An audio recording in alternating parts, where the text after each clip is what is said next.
Let's face it, when all of us were young, I mean, we all had, many of us, a stuffed animal. And then watching all the animated cartoons, they're full of animals, talking animals, and then all the Walt Disney classics. So I think we start out with, really, it's an age of innocence.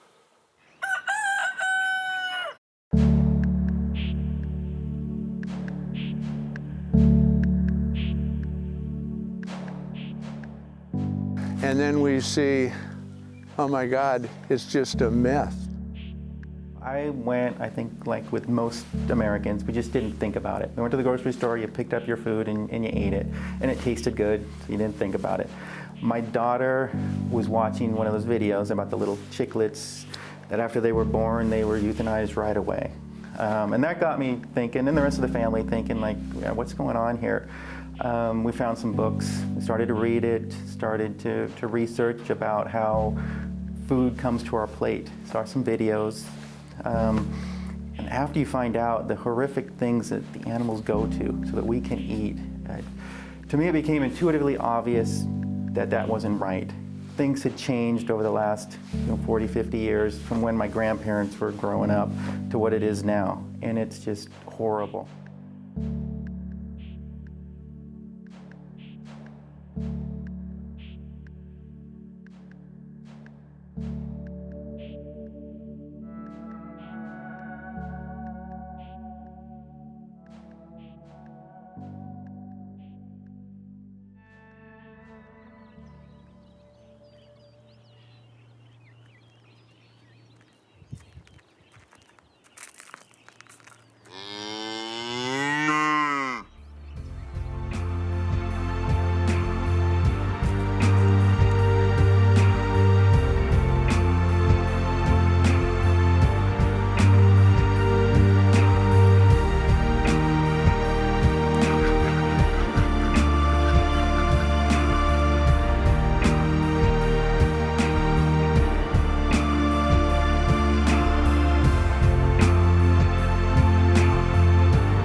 All the animals here have come from rescued situations. They've come from dairy farms, factory farms, abuse situations where law enforcement has come in and taken animals from people in abuse situations and brought them here.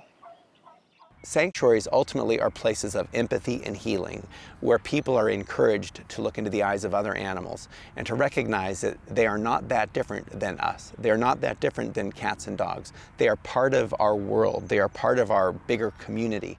The first calf I ever rescued was from Monroe State Fair. And, we were told, we were instructed by the public, if anyone asks where the mother is, she's being shown in another barn because, as we all know, calves are taken away for their mothers.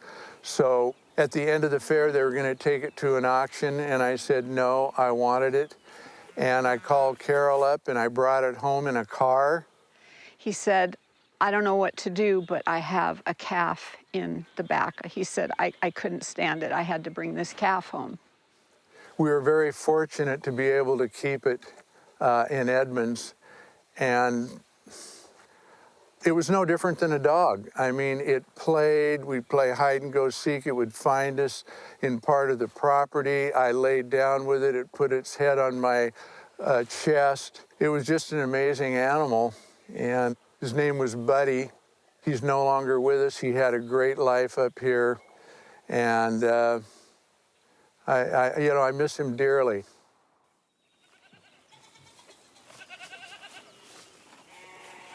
We started in England, and we had a large herd of 1,100 goats, and we used to milk twice a day, and it's very difficult to make a living on just milk, so we started making cheese. We've won every major award in England with our cheese. We won gold at the World Cheese Awards out of 1,800 cheeses. And we've been doing it probably 20 years, Julian and I. And we had an incredible business here with making our goat cheese. We sold in 40 different farmers markets in LA, sold to a lot of the major upscale restaurants. And we used to be a goat dairy, and now we are a vegan dairy. About 12 months ago was when we said, well, something isn't right here. What are we doing? Why are we eating animals? We ate less and less meat because of what we felt and because of the way that they're being raised, the way that they're being slaughtered. And so we just decided that we would stop. And it was, quite honestly, the best thing we've done. When we realized how many animals a year we're bringing into the world, and you start to look around at the big picture, not just our little cocoon world right here. The moment came when we personally became vegan. We've known all along about what goes on a lot of the farms, and you kind of put a blind eye to it. And we have our pigs, they are our babies. And all of a sudden, one day we were going to eat a sausage. Julian, being British, loves bangers and mash, and we were going to have it, and we went, wait a minute, what are we doing? We can't condone this. We cannot tell these big factory farms that could care less about the animal and just about the bottom line that it's okay to do what you're doing. So we've decided then and there, no, this has to stop. I just know that the plant-based is going to go, and it'll be bigger than our goat cheese business. A lot of the restaurants are very disappointed that not going to be able to get our cheese. But we're actually now talking to them and saying, look, we can replicate. And the restaurants are going to realize that there are more and more vegans. There are more people that don't want to eat cheese. We found in the farmers markets, Hollywood in particular, that when we've given a sample of the plant-based, people really and seriously don't realize that it is a plant-based because we've tried to replicate our goat cheese. Since we decided to concentrate on the rescue and to stop farming our animals, the support has been absolutely amazing. It is unbelievable the number of people who are behind us. And that means everything because it is the scariest time of it's the scariest and the best time of our life. Back in the 1980s when Farm Sanctuary started, it was actually an outgrowth of our investigations of factory farms and stockyards and slaughterhouses. We would find living animals left for dead in trash cans or on piles of dead animals. We started rescuing them, and it was something concrete that we could do in the midst of this painful reality of animal agriculture. There was very little awareness about factory farming and even less awareness about the fact that farm animals are individuals with feelings, with cognitive and emotional lives. One day we were visiting Lancaster stockyards in Pennsylvania and came upon the dead pile with dead pigs, dead cows, dead sheep, and one of the sheep lifted her head. And we were stunned that a living animal would be thrown on a pile of dead animals, so we removed her, brought her to a veterinarian thinking she would have to be euthanized, and she ended up living with us for more than 10 years. She recovered fully and had a good long life. Hilda was our first rescued animal, and since that time, thousands of animals have now come to Farm Sanctuary and tens of thousands to other sanctuaries. The Farm Sanctuary movement now is spreading not only around the US but around the world, and people are starting to see that farm animals, like all other animals, have personalities. They're individuals. They want to be treated with compassion, with respect. And when you treat them that way, they're allowed to flourish and their personalities can come out and they can enjoy life. And it's something that's not only good for the animals, it's good for us. My journey started in college when we watched Food Inc. And it shocked me. At that moment, we stopped eating fast food, but that's about as far as I took it. I think deep down inside, I suppressed a lot of the truth that I knew in my soul because I didn't want to deal with it. It's inconvenient to deal with those thoughts. It goes against what I thought at the time, my beliefs, in the sense that, you know, I'm an American. I have the right to do what I want. I mean, we've gone to war to have our freedom, and we live in, you know, the best country on earth. And or so I thought at the time. I went away to a summer camp in Vermont where I was shown how to kill my own chicken. We participated and we killed the cows at the dairy when they didn't give enough milk anymore. And so I saw directly, I participated in also the killing of animals for food. And even though it was somewhat shocking to actually be the hands of killing, I never really questioned it because I had been so indoctrinated 3 meals a day, you know, breakfast, lunch, and dinner, that God put these animals on this earth for us to eat. They don't have a soul. They're not like us. They taste good, and if you don't eat them, you'll definitely die within 24 hours of a protein deficiency. You know, this basic story that we're just, not only, we're not told this, but we actually eat it, so it becomes the very cells of our being. Let's face it, when you see that, that meat, it's in little geometric packages, it's so removed from the animal that it's pretty easy to just fall in line and not think too much about what we classify as food animals. One thing that I have always been thought to believe is I need to run everything through my faith. What I saw a few years later was that my Christian beliefs, or so I was told from the church, not necessarily the Bible, but from people within the congregation, didn't match up with the truths that I saw in Food Inc. and in other documentaries and research that I had done on my own over those years. So in 2013, my husband and I went on a vacation to Maui, and while we were on the airplane, we saw advertisement for Leilani Farm Sanctuary. And we thought it looked really neat to go spend some time with animals. They had a volunteer morning while we were there, and so we spent part of our vacation volunteering with Laura Lee at Leilani and just had an amazing experience. We were still eating meat at that point. We had not yet become vegetarian, but it really made us think differently about the animals that we were consuming.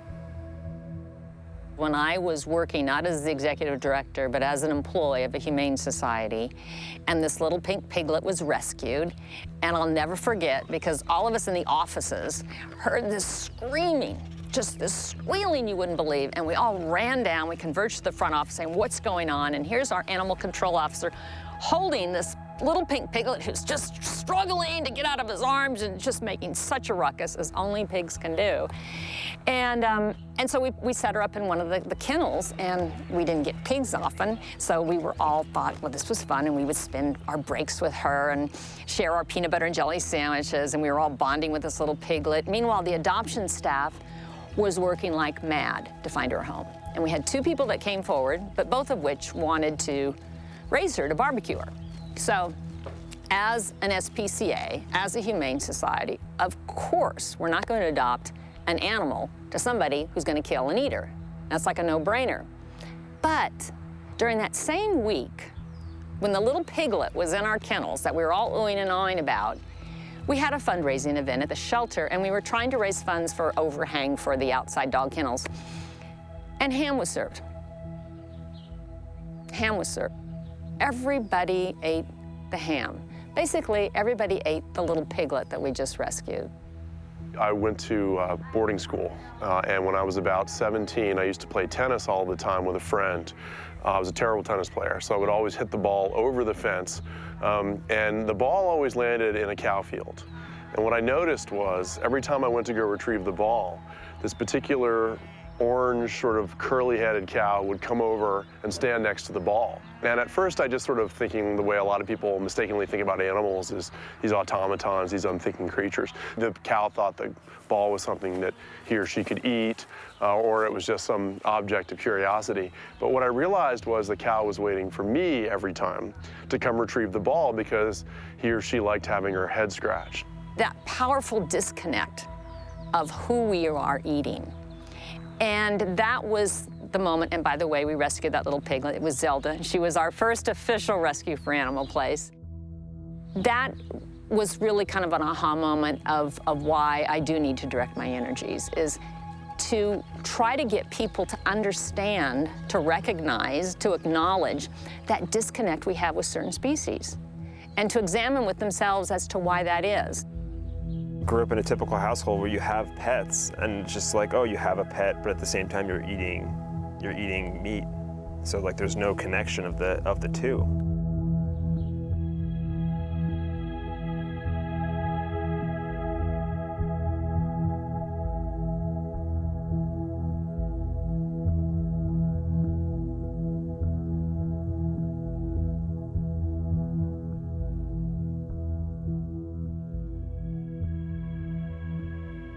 So I never found out what that cow's name was, but what I realized was that going to dinner in the cafeteria every night after playing tennis, I just couldn't keep eating meat because this cow and I had established some sort of rapport. And before I left that school, I would go out to the field to say hi to the cow, even without the tennis ball. And that's really how I got interested in animal protection. It's not enough just to feel badly about what's happening. You actually need to take action, because feeling sorry for these animals does absolutely nothing to help them. It's a no-brainer. She's like, yeah, you're right. Like, we need to put A, our money where our mouth is, and B, put our beliefs in front of everything else. And that's what led us to start Blackberry Creek Farm Animal Sanctuary.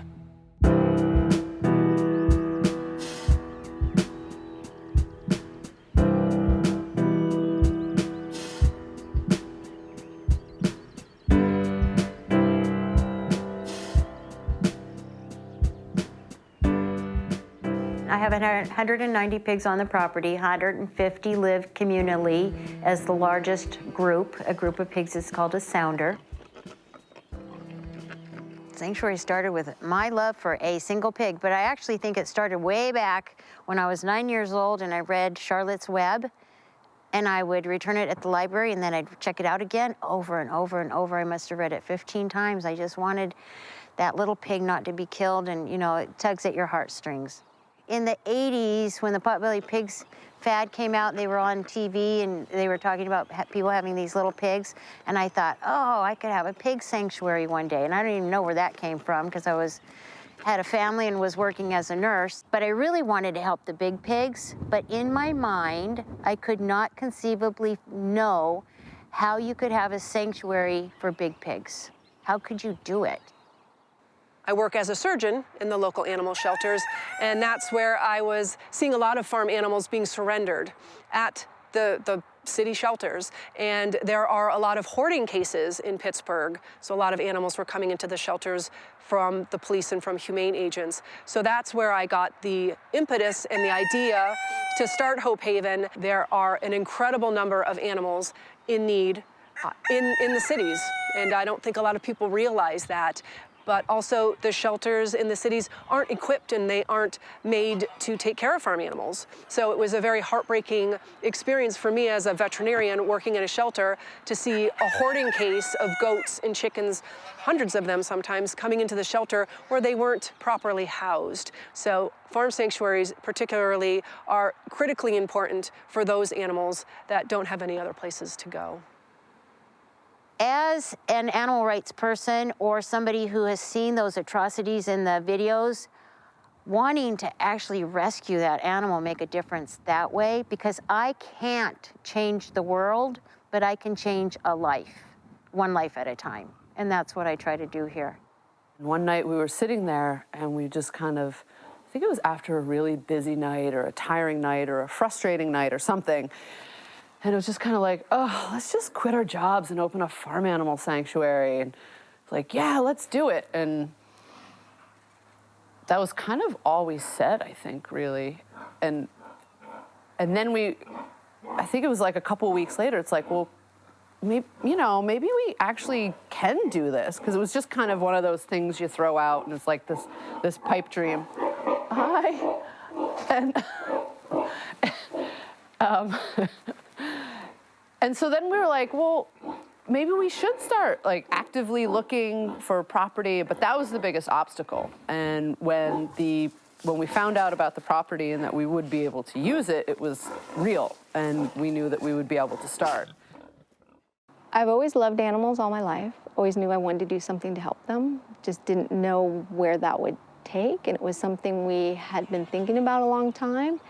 And I think the real kind of kick in the butt was after I was diagnosed with cancer and went through cancer treatment, and I suddenly realized, well, I guess I better do what I want to do while I can do it. And after a long recovery is when we started looking for property.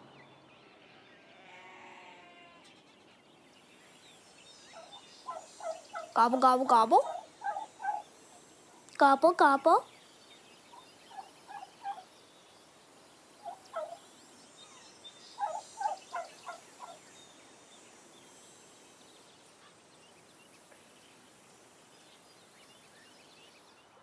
So that's Mr. and Mrs. Watson, and then Calvin and Hobbes.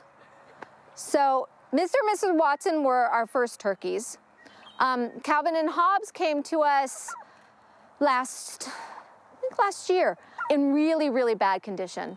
These types are ones that have been genetically modified, so they can get up to 50 pounds within 5 months so that they can be slaughtered. But an average weight for a turkey should really be 38 to 40 pounds, so that extra weight on them can do a lot of damage. So when Calvin and Hobbes came to us, they were in horrible shape. They were extremely overweight. They had tons of internal and external parasites they needed to be treated for. And Hobbes was actually so overweight that he had to be put on medication. But yeah, they were in really, really rough shape when they got here.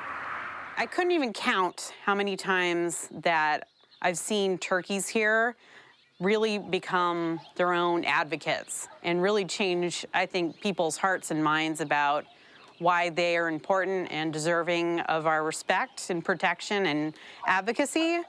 We, every Thanksgiving, have a celebration for the turkeys. We throw a big party for them.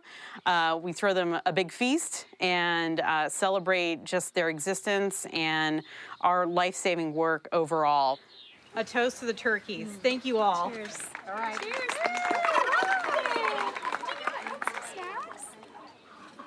For a lot of the visitors, this is the first time they've come face to face with a turkey, and it's so amazing just to see people's interactions. After a few minutes, you just see people get a little more comfortable around them, and the turkeys here are so friendly and very much are officers of hospitality.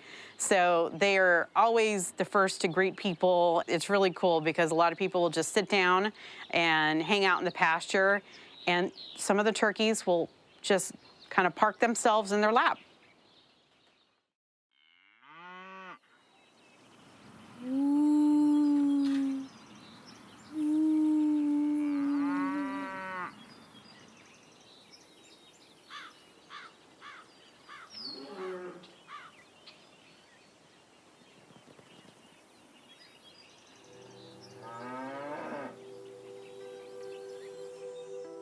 This is Fawn.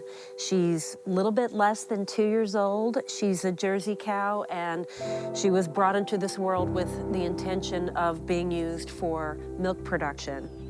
When Fawn was born, she fell to the ground on concrete, landing in the manure ditch behind the dairy cows. Her front leg was fractured. Thankfully, the farmer called someone who was looking to raise a pet cow and said that she probably wouldn't make it, but that she could have her if she wanted. And so she went there immediately and took Fawn in. And a vet came over, started her on antibiotics, but basically didn't treat the problem, a horrible infection caused by the fracture. And so we learned about her at 16 months old. Her body couldn't support her weight hopping around on 3 legs. So she was walking on the ground on her front knees. And the more she grew, the more difficult it became. So her future looked pretty bleak.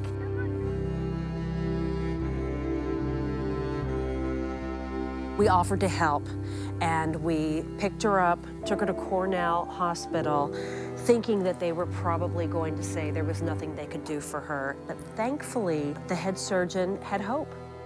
And so he was willing to give it a go.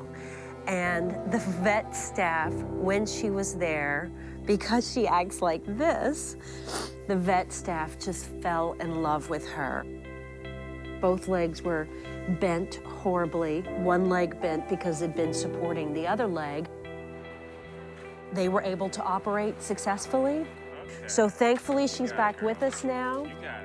We are giving her physical therapy daily. She is able to walk. She wears braces on her legs. It's going to be a slow recovery. But what matters is that she's happy. Every one of these animals is an individual, and they deserve that. And the freedom and mobility that they get from that kind of level of help and caring and compassion gives them a whole life that's really full and rich.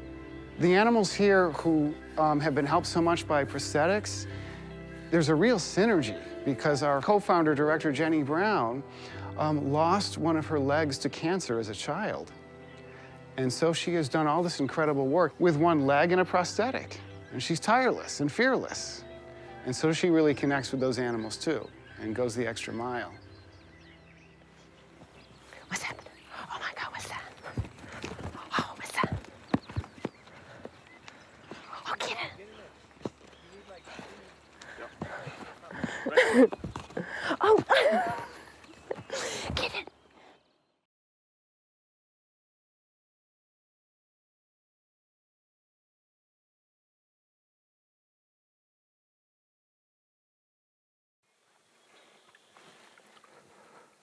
The cruelty and suffering, excuse me, that I witnessed at that auction, it's very difficult to even talk about it. And I won't go into detail. It's just too traumatic.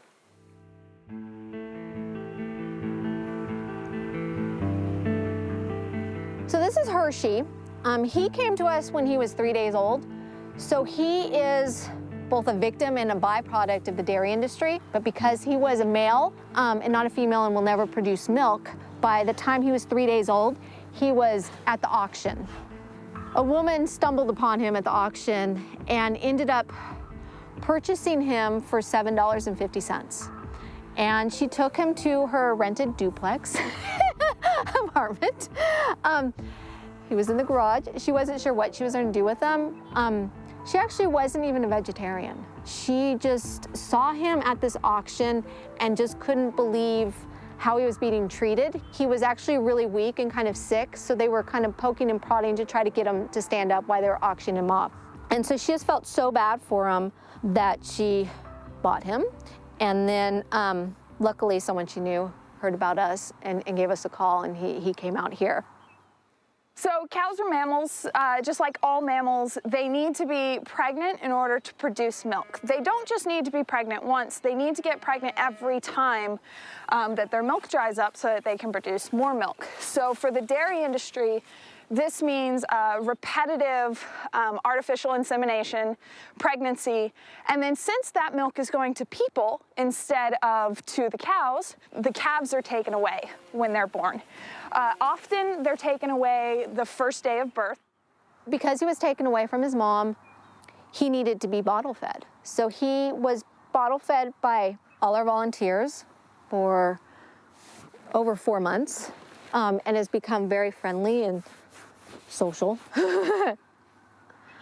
And he's one that would have ended up becoming veal. Had she not bought him, he would have been destined to get loaded up on the truck with all the other calves that were heading down to California to become veal. Since the boys are not useful in the dairy industry, they created the veal industry. So they needed something that was a cheap way to get money off of all of these boy calves. The cheapest is to slaughter them early. So they created this product that they could sell to people, which is veal. It's baby calf. They're days old, weeks old. Sometimes they live to be about 3 months. And in order to keep the meat tender, they're tied up. They're not allowed to walk. They're fed an iron-deficient diet so that their meat changes color. So by the time he was 16 to 24 weeks old, they're slaughtered. And so he would have been long gone had that happened to him. He's now really kind of an icon at the sanctuary. Everybody knows him. Many of them have actually bottle fed him, so they get that deep connection. One of the reasons why we like to have people come out here, especially kids, is that once they really can interact with the animals, they get a deeper connection with them, and they can see them in this kind of environment and see them interacting with other animals and see that they build friendships and bonds and relationships, and that they really enjoy living their life just like people do.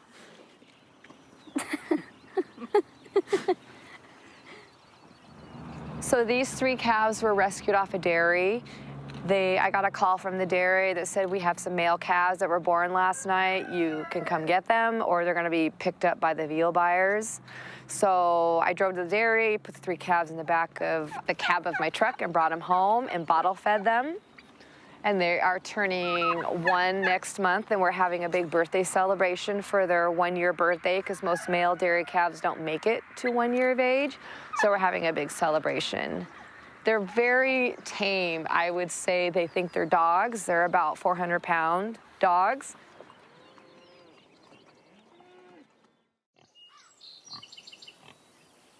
Oink, oink, oink, oink. Oink, oink, oink.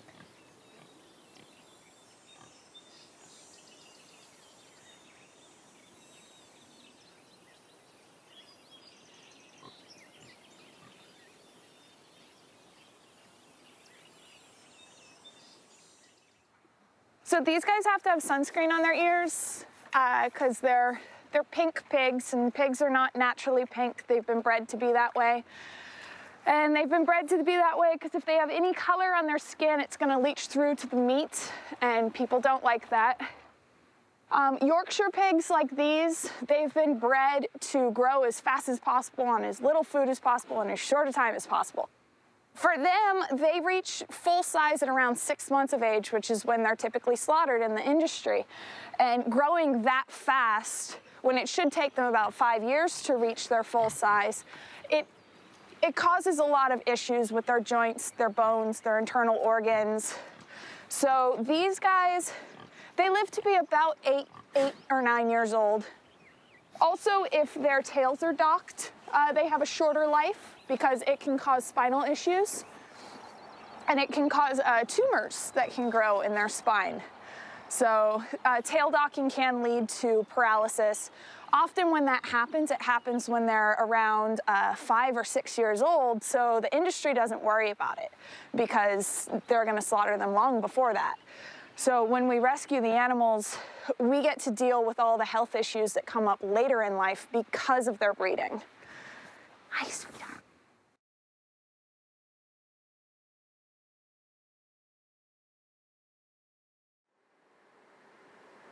Alice is new here. Alice is from research out of Utah. And we don't know what they used her for. I have had a lot of experience with pigs in 20 years, and her behavior is different than all the other pigs I've ever had. I mean, I don't know who I'm gonna say yes to. It's sort of, you get that feeling, and I don't know. I'll never say no. I'll say yes all the time to medical research. I'll never say no to that, because they can't get out. They don't get out, they die all the time. So cute. And so warm and soft. So soft and warm. I really love it. And he's so cute. I call him little, but he's actually like the opposite of little. He's almost as big as me. Quack, quack. Quack, quack. Quack.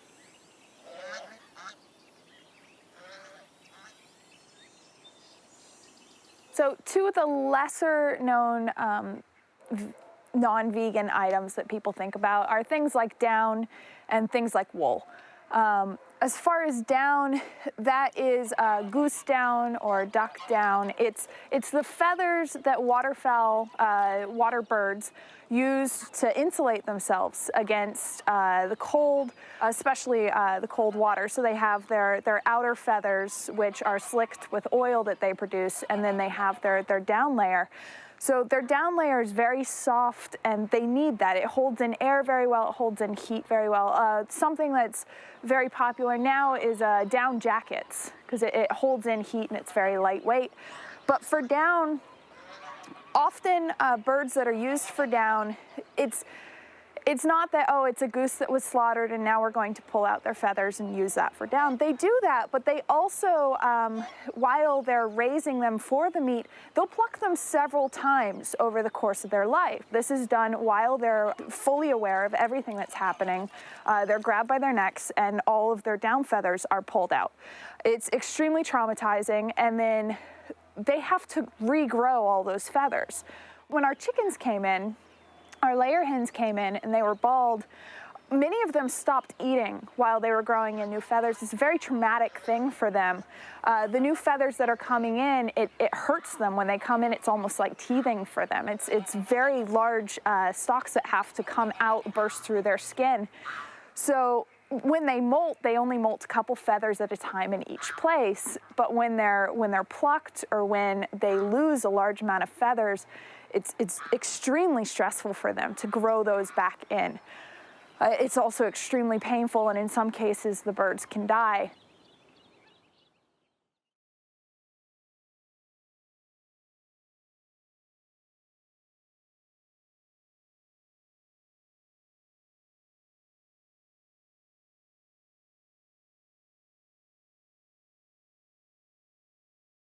To make foie gras, ducks and geese are confined indoors and force-fed with a pipe that's shoved down their throat. They're forced to eat so much that their livers expand up to 10 times their normal size. So these are animals that are suffering from a liver disease, and if they were not killed at a young age, they would die. When we have rescued ducks from foie gras farms, it takes them a while to recover because they've been treated so badly. It takes them a while to warm up to people. And it is something that is a reflection of our disregard and callous attitude towards other creatures. When you exploit them for food, pretty much anything goes. And foie gras, I think, is a representation of that.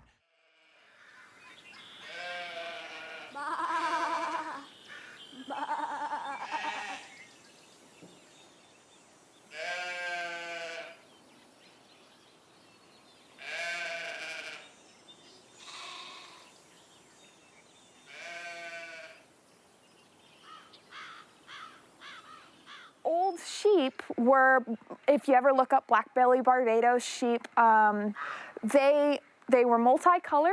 They had goat horns. They had a small stripe of fleece on their back, and that fleece they would shed every year, just like a dog sheds his winter coat or any of our animals would shed.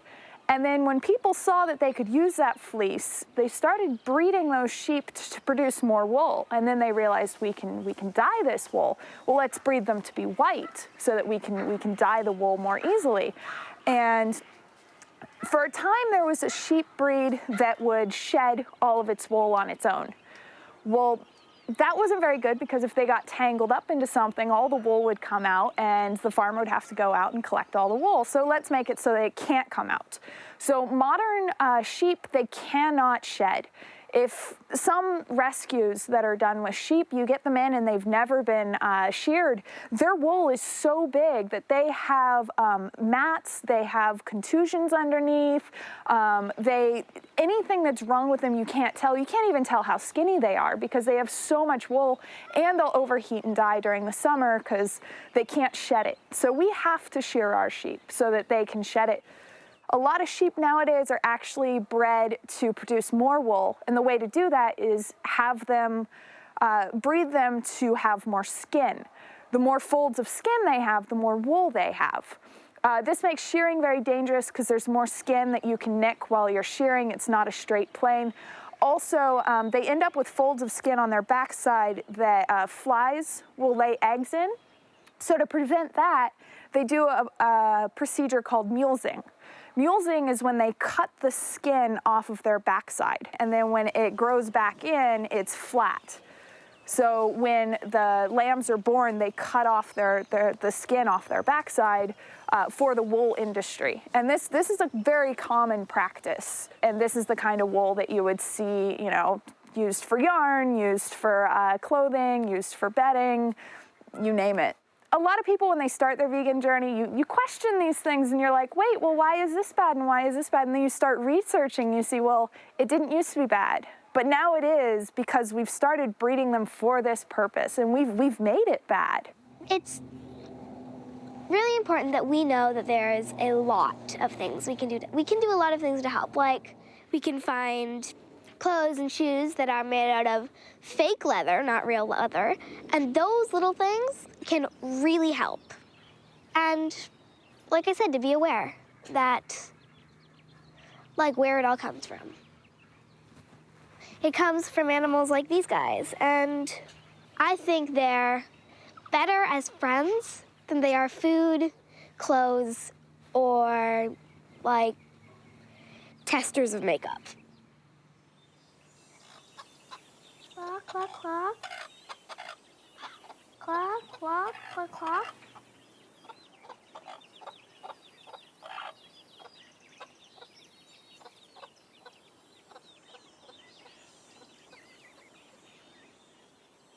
Well, these are two of our battery caged hens. They came from a large rescue that Animal Place did. That rescue is one where they took in 3,000 hens. And so while they were pulling hens and rescuing them, at the other end of the building, the employees were gassing them. Well, we are a unique program at Rescue Ranch. We are the only program of its kind where we go in and rescue animals prior to slaughter. Primarily, we rescue battery caged hens, and when we're at full capacity there, we're housing, you know, anywhere from 2,000 to 2,200 hens. It all starts with the rescue, and we have an adoption coordinator and our education director, and they work with farmers to secure the release of these battery caged hens. They're considered spent by the farmer at 1.5 to 2 years old, and so they yank them out of the cages, they gas them, and they trash them. They're not used for anything else, they're just thrown into compost piles. We work to the farmers to offer them an option. These hens will still live to be 10 plus years old, so we're actually giving them a second chance of life. Some of the farmers do work with us. The majority don't want to work with us because although we sign a confidentiality agreement, we don't disclose their name or their location. We do talk about the industry, and we talk about the conditions that we're pulling the hens out of, and so we're pulling the blinders off the industry.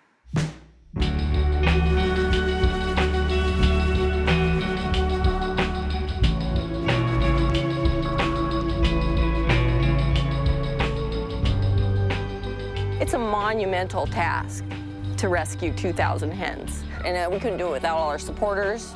You know, most of the people that are here aren't getting paid. There's interns that are here for free, volunteers that are here, you know, they're on their own dime. We will have about 30 volunteers go on the rescue.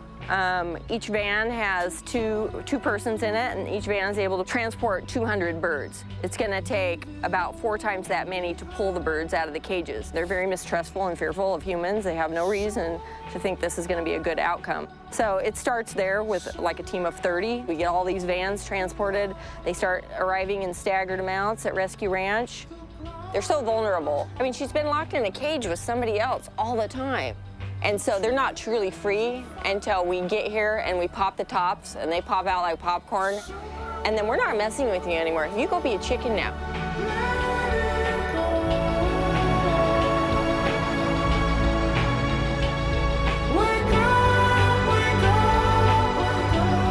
You're free, babies. You're free. You're free.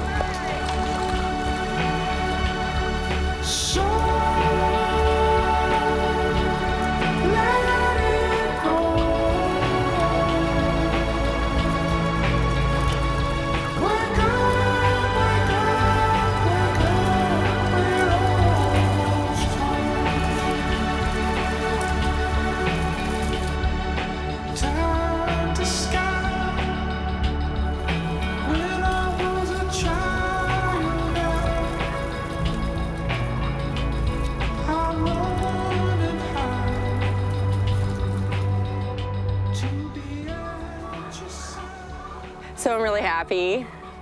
It's been a long 2 days. It's been a long month preparing for their rescue. And they're here now, and now we get to start taking care of them and getting them healthy. We rescued 1,520 today and yesterday.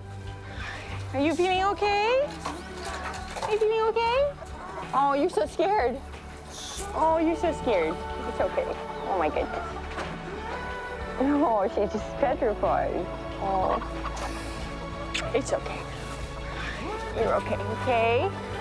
She doesn't know what to do. When we do those large-scale rescues, and I'm on every single one because that is what feeds my soul, they're exhausting. They're exhausting for the staff, they're exhausting for the volunteers who go. And we bring this 1,000, 2,000 birds back to Rescue Ranch, and we're pooped.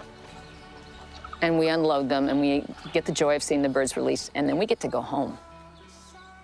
And Jan and her staff, now the work begins. The rescue part is fun, and it is a cakewalk compared to the work of rehabilitating those 1,000 or 2,000 birds. That is a 24/7 job to get them to health, which is a good month process before we can even start putting them up for adoption. And that takes dedication beyond what I can even, explain to you. In the early days of the rescue, you lose lots of girls, lots of hens, and you got to get up and keep going because, okay, you just lost 10, but you've got 1,990 that need you right now. So you keep going, and then you put all the more energy into those girls for the girls that didn't make it, and all the girls that you walked past in the cages that you couldn't take with you that day. But I just have to say it's the most fulfilling work. I can't even call it work. It's the most fulfilling life that you could ever lead, because you're saving lives and you're directly affecting these lives every day and you're adding to their quality of life, and it's so hard. What's unique about my job is I have to let them go. And I have to have confidence in the rest of our team that they have found them the best home possible and that they're going into loving arms. But I cry every time I let them go. I love them that much. I've also been able to go on 2 rescues where you actually get to go into the factory farm operation. It's intense and powerful. I've said this before, but we've all watched so much footage, so many videos of slaughterhouses, factory farm operations, but nothing can prepare you for actually being in one. The magnitude, the sheer magnitude, the numbers are overwhelming, and people just don't realize that the eggs you're eating causes this much suffering, this much exploitation of life, and this much exploitation of the female reproductive system. They're born into these battery cage prisons, and they never ever get to stretch their wings. They never ever get to touch the ground. They never ever get to do natural chicken, hen behavior. When you think about it, it really can be overwhelming, but you kind of take solace in the fact that we got to rescue 2,000 hens today, and that's a beautiful thing. And I mean, the real reward is bringing them here and then popping the tops off the crates and just watching them stretch their wings for the first time, and then spending some time with them afterwards and just sitting there and absorbing the kind of magnitude of what's going on. It's pretty awesome.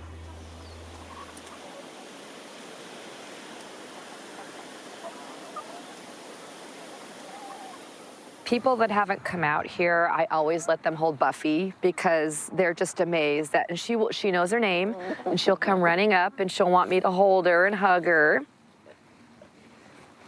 And she just loves it. She's such a good girl. It's amazing. People don't know that chickens know their names. They'll recognize your voice, and that they'll come up just like a cat or dog.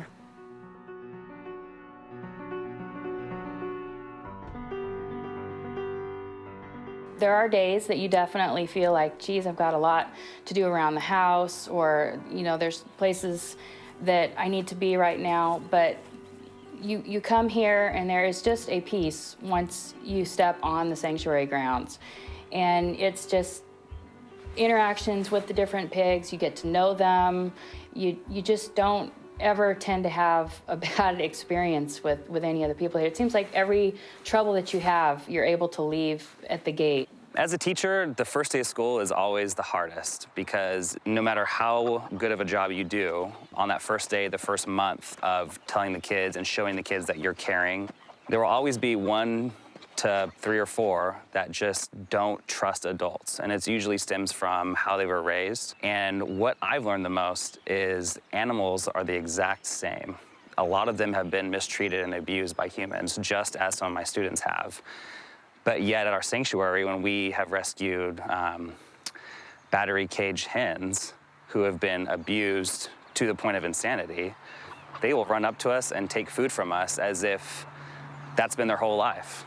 And I feel like that gives me hope for students. And that's one reason why I can't wait to bring my students to the sanctuary that have been abused, that are the at-risk youth, where they could go one way or the other based on a few interactions in their life. And if they can only see that the animals are just like them as far as being able to trust or not trust humans, and if they can see that, hey, these animals have been abused, but they're still trusting of us, maybe I can too.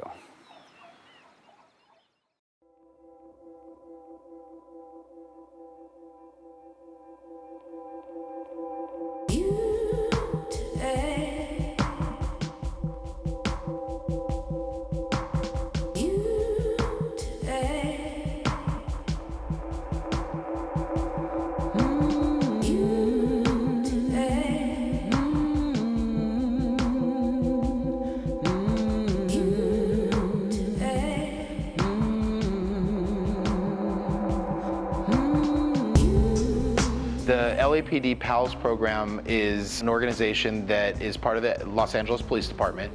They specialize in going into the community and taking children out of the community that have potential, any kid has potential, but that have potential and want the support, and the families want the support, to bring them into really amazing opportunities. When we started it, we didn't have a program idea. What are we gonna do? So we just thought, let's create a bunch of cool field trips for these kids. My girlfriend was an elementary school teacher.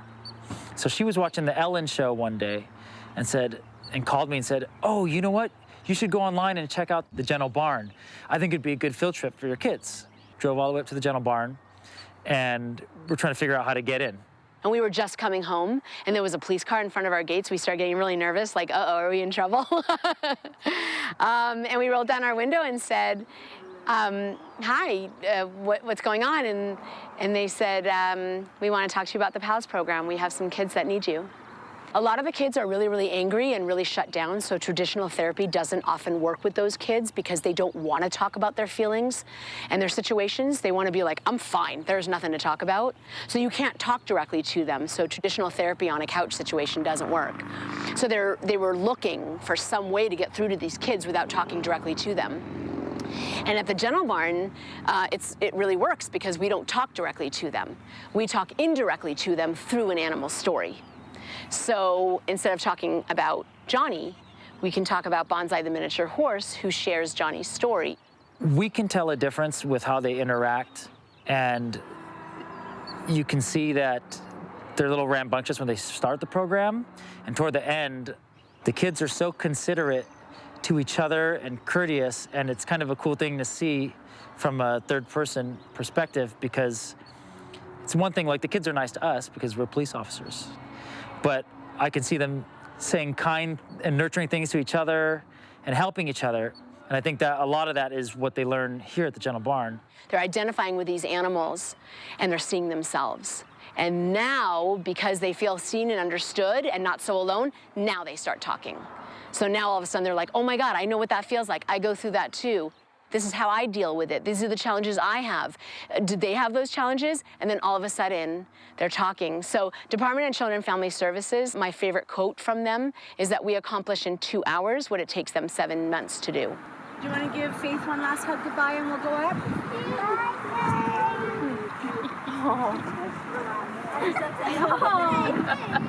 I've gotten to know a little bit more about animals myself.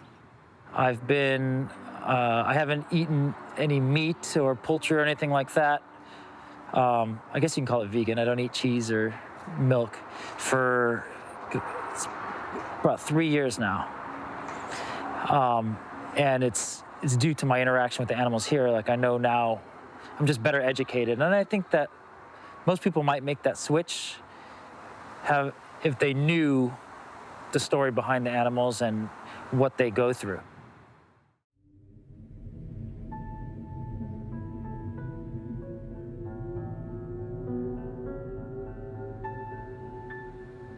Animals continue to teach me about what love really means and what it really is, and that unconditional version of love. After having endured oftentimes many horrific experiences at the hands of other humans, they come to us and trust us again and show us what it means to just be that pure version of love. We have to learn how to be more honest with ourselves. We have to open up. We have to admit who we really are as emotional beings, as sensitive creatures, as, you know, because when animals experience something, they experience it. It's remarkable when you encounter that. You know, with humans, you're always encountering some sort of facade. Animals don't have that. I just don't understand how they're able to forgive us. No other animals are more abused than farm animals, and yet they show such deep affection in such a wonderful variety of ways to people, to each other. And after what they've gone through, it's really touching because they have such deep emotional lives, you know. And that's why I appreciate this. They have unique relationships with each other, sometimes with people, sometimes with other species. But they make their own families and they have their own connections, and they want to live their life just like we do, in peace, and live out their natural lifespan. Their remarkable ability to forgive and forget, that's probably the most I've learned. I wish all of us could learn that and practice it more often. I don't think we do. I don't think I do. I've learned lessons from animals that are worth their weight in gold compared to many of the life lessons I've had to learn over time. And what I've learned is that animals truly want to bring out the good in people, and animals have a deeper respect than we give them credit for.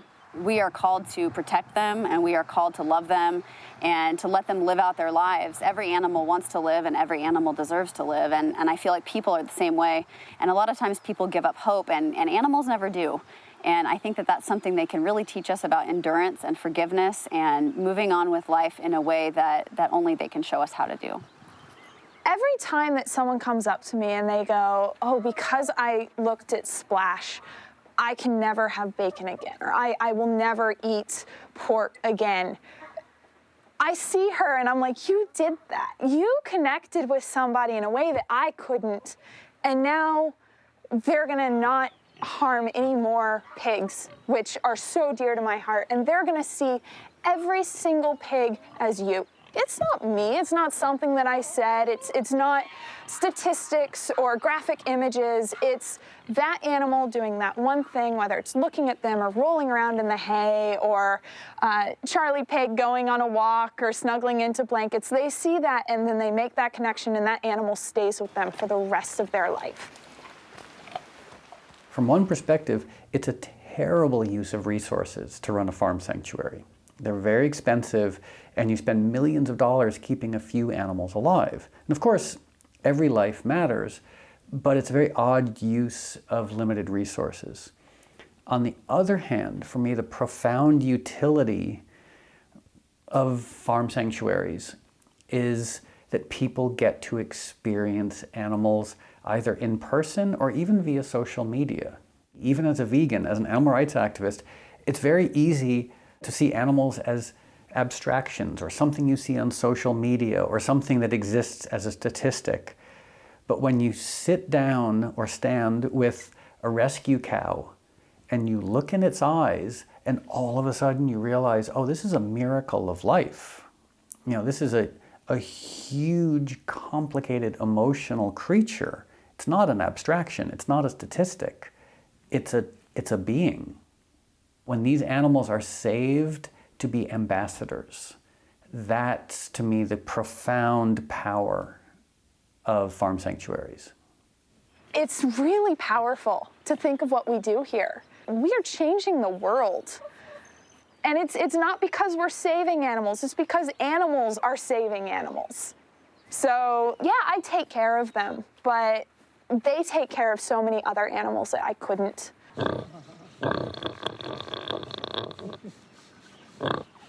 Is someone happy?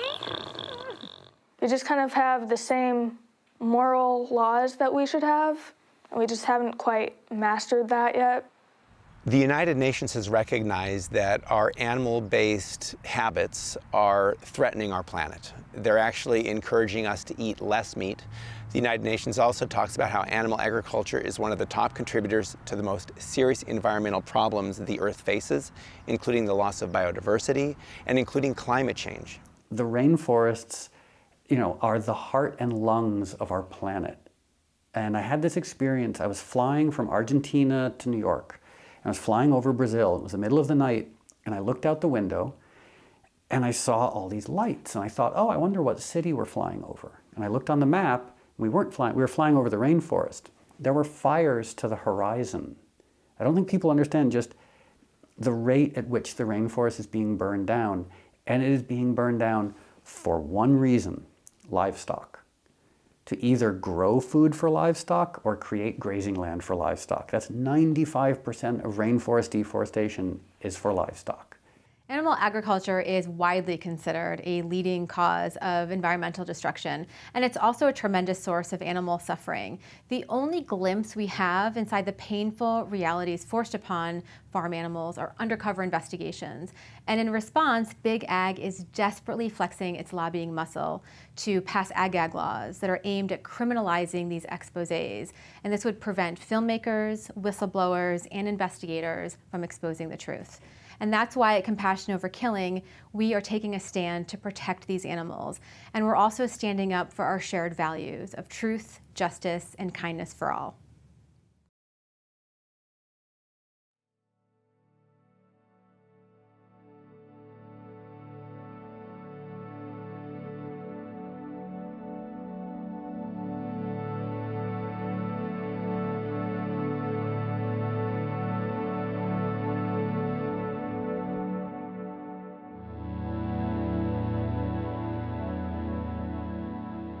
Knowing where we were 15 years ago when I started being involved in this movement of, you know, bringing the light to what happens to animals into the public eye, I remember what it was like then to be a vegan. There really were no real alternatives to the things that we have, like the things that we have today. And I love being a part of that change because I feel like it's a step in the right direction. I feel like we're bringing real change into our environment, into our planet, into our, you know, society, and I think it's very positive. I mean, the reality is that places like Animal Place and other sanctuaries, they didn't exist 20, 30 years ago. So we're living in a process of progress. We're seeing the fruits of our work. And I think that's what keeps me going. It's not hope for something that's not going to happen. It's being in the midst of something that is happening. What you see in these animals that become warriors of emotional trauma is that they still know how to love. They still know how to give humans respect, even to the people that abuse them. So by the time they get to the sanctuary, what a well-deserving life for animals that truly need it. You know, one of the things that always strikes me here is, you know, these animals who are here at the sanctuary are so special to us, and they're also really fortunate because they're the tiny fraction of the few who are able to live in a sanctuary, and it's the billions of other animals who don't have that good fortune. It's my hope that the animals who live at the sanctuary will be active ambassadors for those billions of others who are still suffering without anyone seeing their plight. So there's this disconnect when you go to the grocery store and you see, you know, a part of a chicken in the store, or you see a part of a pig. You don't even realize that that was actually a living being that really wanted to live just as much as I want to live or my dogs want to live. That's very intentional that the industry does package them in that way so that we don't see the blood and we don't see the, you know, that's an actual body part. No different than a dog or cat or a human for that matter.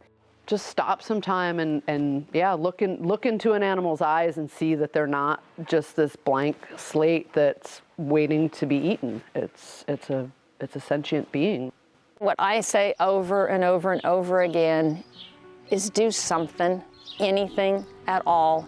So many folks get involved in this issue and then they're overwhelmed with the sadness and the scope of it, and they're not sure how they can help. Everybody can help. But the most important thing is just do it. One of the things that you hear so frequently from people is that, well, you're just one person, and what can one person do to change the world? Well, when you're a mom and you have a family of 5 that you're cooking for and influencing, it really is a responsibility to try to be more than just that one person.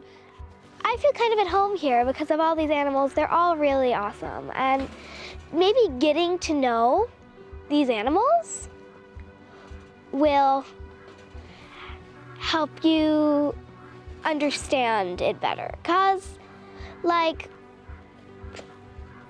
hearing somebody say something is one thing, and actually meeting these animals is another. So I encourage you to meet some of these animals. Not a lot of people realize that animal agriculture worldwide contributes more to the issue of climate change and global warming than any other industry, including transportation. From an aggregate perspective, it's 45% of climate change is a result of animal agriculture. And to put it in perspective, that's every car, bus, boat, truck, plane times 3 is animal agriculture. We are destroying rainforests. We are destroying natural ecosystems in order to grow corn and soybeans as animal feed. It doesn't make any sense when you step back and look at it. We could feed far more people with far fewer resources by eating plants instead of animals. Billions of animals are suffering inside factory farms and slaughterhouses, and the cruelties they're forced to endure are so egregious that it would result in criminal prosecution if those same abuses were inflicted upon the dogs and cats with whom many of us share our homes.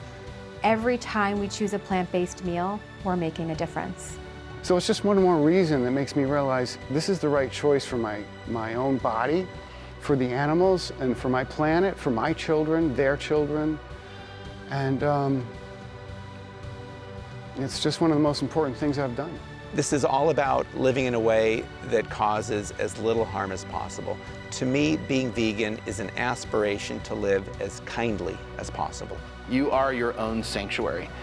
Making a change in your life to stop creating suffering, to stop suffering yourself by choosing a plant-based diet. You can have your own sanctuary, animal-less, but still a sanctuary, because you have saved the lives of all of those animals who you didn't put on your plate, wear on your body, sit on in your car, sit on in your living room, you know, wear as a jacket.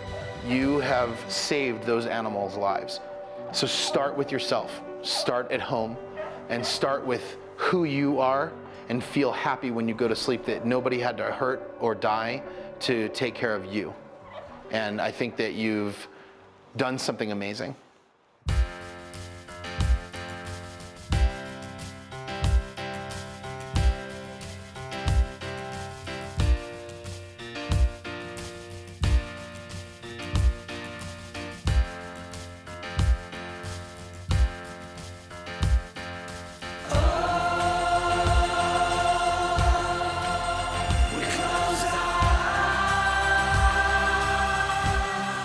I'm vegan because the animals want to live.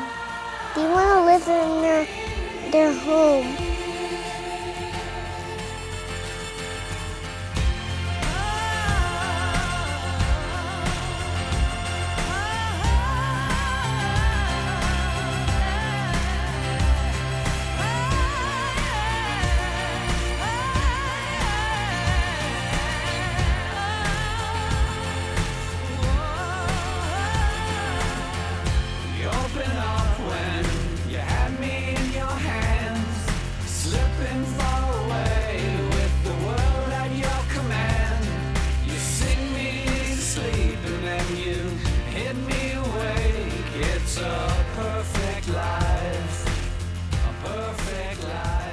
Dolly.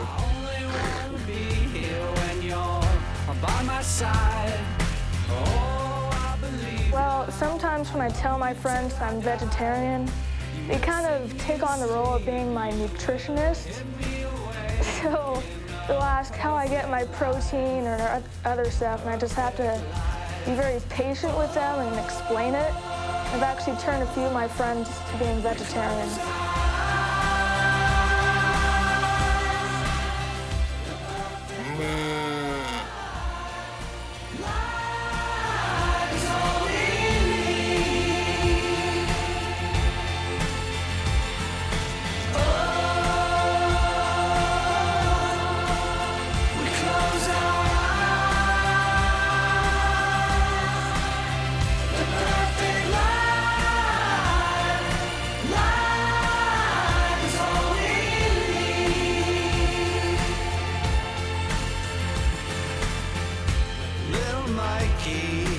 Steps everywhere, knives in his pockets and bullets in his hair.